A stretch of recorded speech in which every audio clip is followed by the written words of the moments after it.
Coming out of 2 Samuel, chapter 21.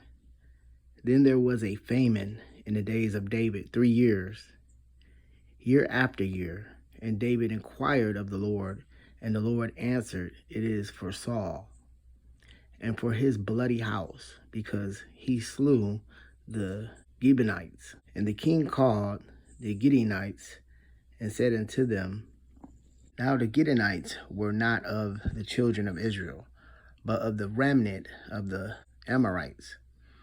And the children of Israel had sworn unto them, and sought to slay them in his zeal to the children of Israel and Judah. Wherefore David said unto the Gittite, What shall I do for you? And wherewith shall I make the atonement, that you may bless the inheritance of the Lord? And the Gittite said unto him, We will have no silver nor gold of Saul, nor of his house, neither for us shalt thou kill any man in Israel.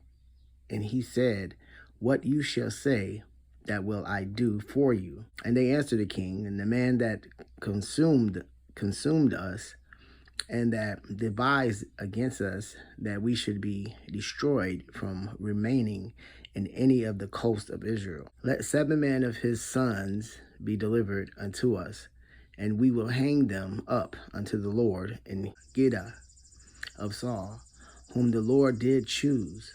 And the king said, I will give them. But the king spared Mephibosheth, the son of Jonathan, the son of Saul, because of the Lord's oath that was between them, between David and Jonathan, the son of Saul. But the king took the 2 sons of Rizpah, the daughter of Aiah, whom she bare unto Saul, Amarni and Mephibosheth, and the 5 sons of Michal, the daughter of Saul, whom she brought up for Adriel, the son of Barzillai, the Metholite.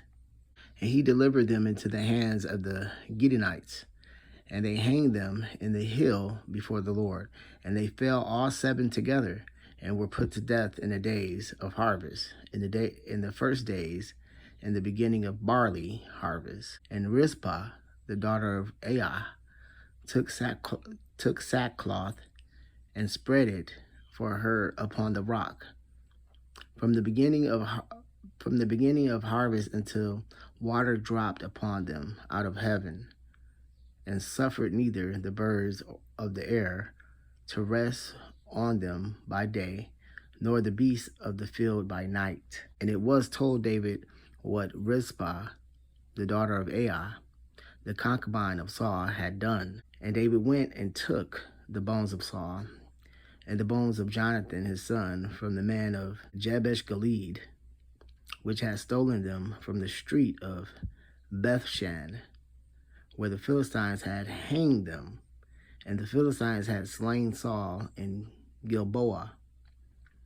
And he brought up from thence the bones of Saul and the bones of Jonathan his son, and they gathered the bones of them that were hanged. And the bones of Saul and Jonathan his son buried them in the country of Benjamin and Zelah, in the sculpture of Kish his father. And they performed all that the king commanded. And after that God was entreated for the land. Moreover, the Philistines had yet war with Israel. And David went down, and his servants with him, and fought against the Philistines. And David waxed faint. And Ishbi-Benob, which was of the sons of the giant, the weight of whose spear weighed 300 shekels of brass in weight, he being girded with a new sword, thought to have slain David. But Abishi, the son of Zerah, succored him, and smote the Philistine, and killed him. Then the man of David swore unto him, saying, Thou shalt go no more out with us to battle, that thou quench not the light of Israel. And it came to pass after this that there was again a battle with the Philistines at Gob. Then Sibbecai the Hushathite, slew Saph, which was of the son of the giant. And there was again a battle in Gob with the Philistines, where Elhanan, the son of Jehoram, a Bethlehemite, slew the brother of Goliath the Gittite, the staff of whose spear was like a weaver's beam.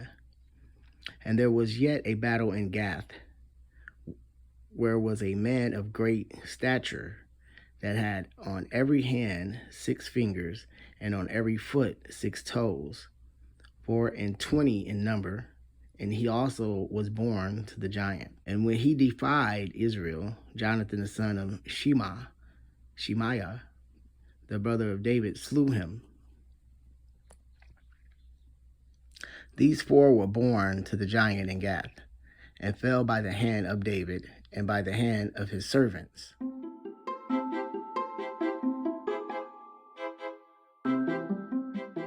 The date of the events of this chapter is uncertain. I incline to think that they happen as they are placed here, after Asylum and Sheba's rebellion, and towards the later end of David's reign. That the battles of the Philistines mentioned here were long after the Philistines were subdued appears by comparing with the numbering of the people was just before the fixing of the place of the temple, and that towards the close of David's life.